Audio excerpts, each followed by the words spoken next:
पुत्र आपको मिले। त्रिभुवन विदित भगत भयहारी।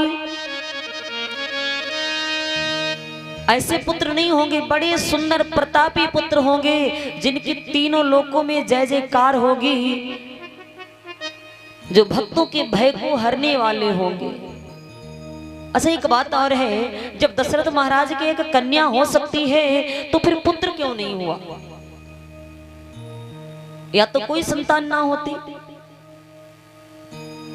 क्योंकि पुत्र प्राप्ति इसलिए नहीं हुई। जब रावण ने ब्रह्मा जी से तपस्या करके वरदान मांगा, ब्रह्मा जी ने तपस्या देखी रावण की तो प्रसन्न हो गए। तो ब्रह्मा जी ने कहा मांगो, तो रावण ने कहा प्रभु ये बताओ जीवन में हमारी मृत्यु किसके हाथ है? ब्रह्मा जी ने कहा लंकाधीश, तुम्हारी मृत्यु राजा दशरथ के बड़े पुत्र से होगी। रावण ने सोचा जब पता ही चल गया है कि हमारी मृत्यु दशरथ के पुत्र से है तो पुत्र ही नहीं होने देंगे। देवासुर संग्राम हुआ और देवासुर संग्राम में राजा दशरथ को इस रावण ने अंग विहीन कर दिया। इसीलिए किसी पुत्र की प्राप्ति दशरथ महाराज को नहीं हो पाई। गुरु जी ने कहा अब तुमको पुत्र प्राप्ति के लिए यज्ञ करना पड़ेगा। श्रृंगी ऋषि को बुलाया, श्रृंगी ऋषि को बुलाकर के पुत्रेष्ट यज्ञ का अनुष्ठान किया। और जब पुत्रेष्ट यज्ञ का अनुष्ठान किया है, बड़े भक्ति भाव से आहुतियां यज्ञ पुरुष भगवान को प्रदान की हैं। भगति सहित मुनिया आहुति दीन है, प्रकटे अग्नि चरु कर लीन है। श्रृंगी ऋषि ने भक्ति भाव के साथ में आहुतियां जब यज्ञ पुरुष भगवान को प्रदान की, यज्ञ पुरुष भगवान प्रसन्न हो गए और महाराज अपने हाथों में एक चरु का कलश लेकर के प्रकट हुए, जिसे कहते हैं हविष्यान, जिसको खीर कहते हैं।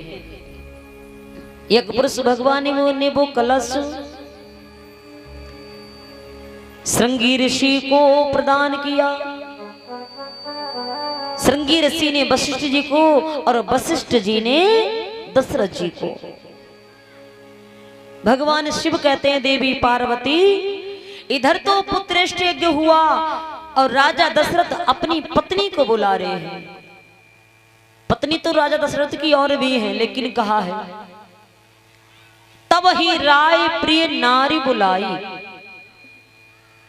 प्रिय नारी बुलाई यानी किसको बुलाया? मात्र एक पत्नी को। फिर कहा कौशल्यादि तहां चली आई। बुलाई का मतलब एक वचन, एक पत्नी को बुलाया और फिर लिख दिया कौशल्यादि, यानी पत्नियां तो और भी हैं। आदि का मतलब है पत्नी तो और भी हैं, लेकिन मात्र बुलाया कौशल्या को। कौशल्यादि तहां चली आई, रानी कौशल्या आई।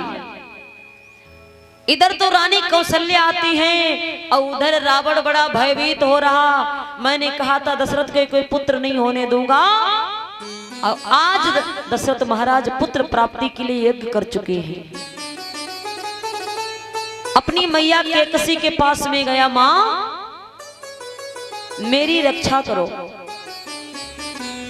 अगर दशरथ की पत्नियों ने ये प्रसाद पा लिया, पुत्र हो गया, तो ये तुम्हारा लाल जिंदा नहीं रहेगा।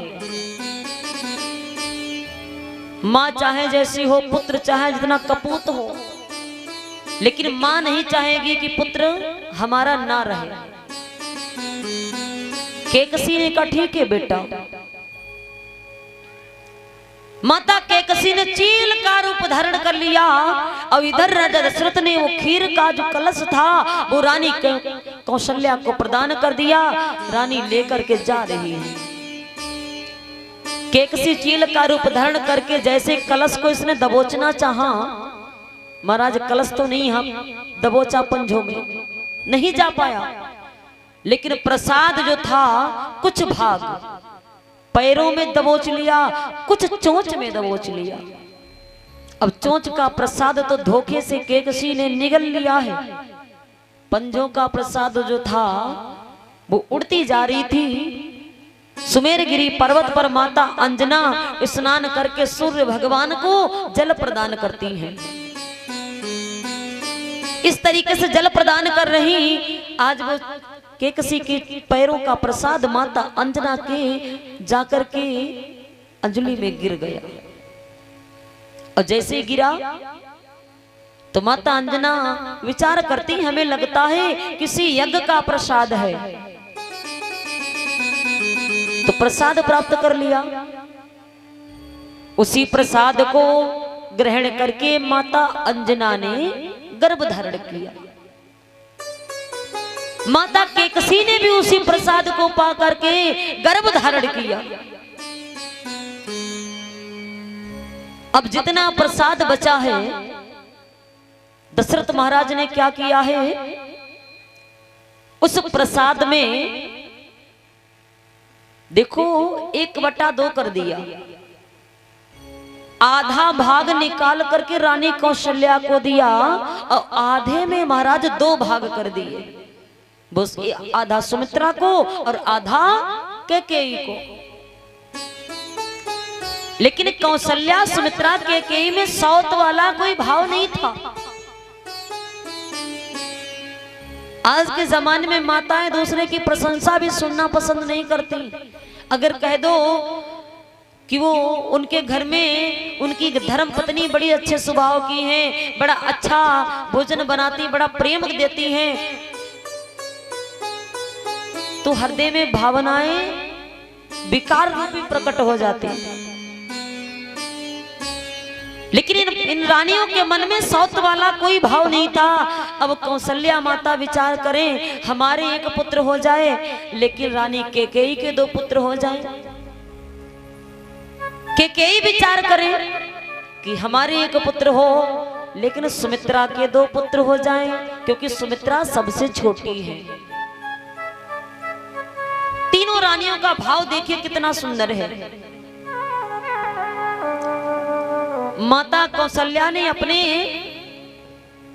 उस भाग से आधा प्रसाद निकाला और जैसे कैकेयी को बढ़ाना चाहा तो कैकेयी कहती, बहन हमें नहीं, छोटी रानी को देंगे, क्योंकि सुमित्रा सबसे छोटी है। और जैसे माता कौशल्या ने इतना सुना, कौशल्या कैकेयी हाथ धर, दीन सुमित्र ही मन प्रसन्न करी।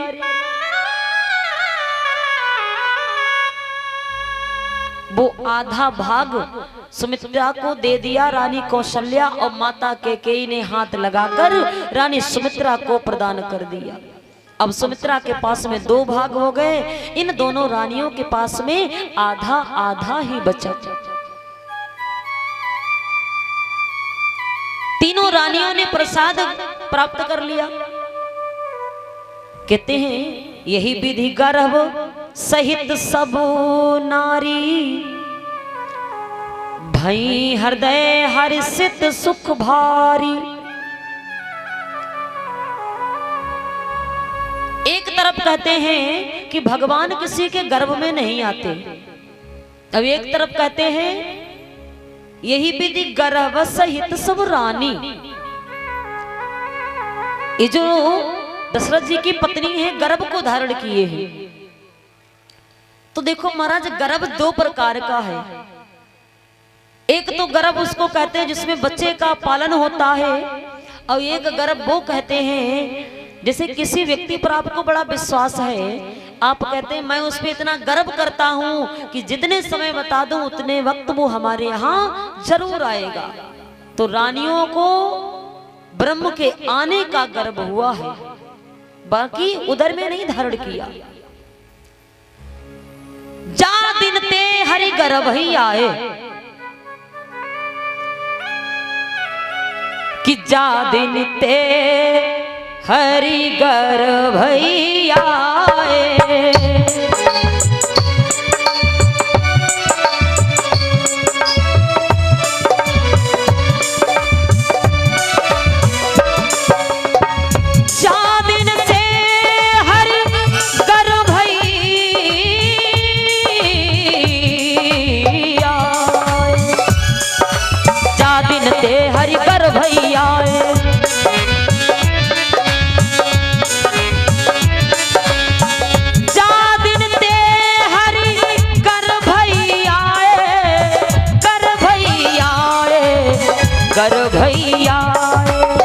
सकल लोक सुख संपत्ति छाए, सकल लोक सुख संपत्ति छाए।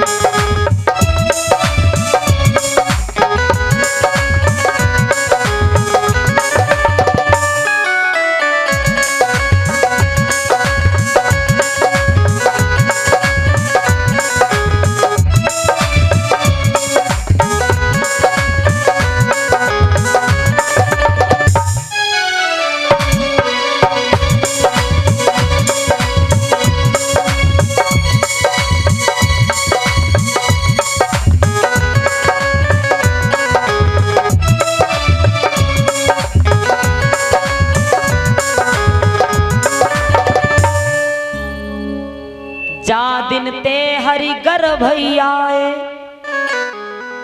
सकल लोक सुख संपत्ति छाए।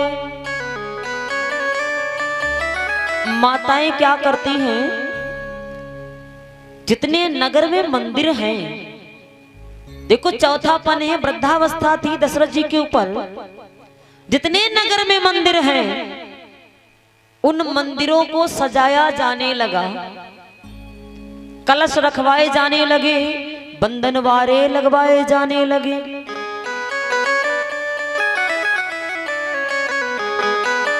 कुल देवी देवताओं को मनाना शुरू कर दिया। माताएं बड़ी प्रसन्न है, हमारे घर प्रभु आएंगे। समय कैसा है, चैत्र का महीना है, चैत्र का महीना, और तिथि कौन सी, नवमी। नवमी तिथि मधुमास पुनीता, शुक्ल पक्ष अभिजित हरिप्रीता। शुक्ल पक्ष है, नवमी तिथि है। और महाराज समय कैसा, मध्य दिवस अति शीत न घामा, पावन काल लोक विश्रामा। मध्य दिवस का मतलब दोपहर यानी दिन का 12 बज चुका है, दिन के 12 बजे, दोपहरी का वक्त। पावन काल लोक विश्रामा, इतना सुंदर वक्त है,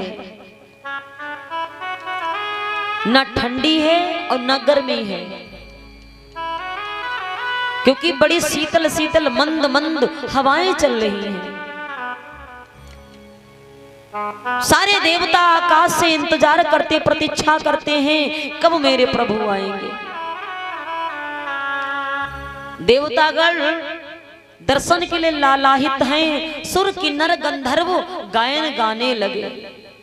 बरसहि सुमन सुअंजलि साजी, गाह गही गगन दुंदुभी बाजी।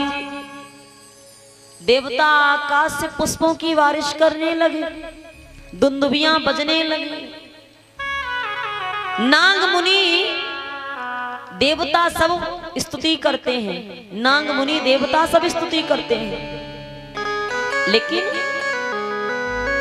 प्रभु के आने का वक्त है महाराज। माता कौशल्या अपने कक्ष में है, माता कैकेयी अपने कक्ष में, माता सुमित्रा अपने कक्ष में। सबसे पहले ब्रह्म का पदार्पण होगा। माता कौशल्या के कक्ष में भगवान चतुर्भुजी रूप में जाकर के पहुंचे। प्रकाश जैसा नजर आया दीवार पर, मैया ने चतुर्भुजी भगवान का रूप देखा। मानस में राम जी को माता कौशल्या का हितकारी बताया गया, दशरथ जी का हितकारी नहीं बताया।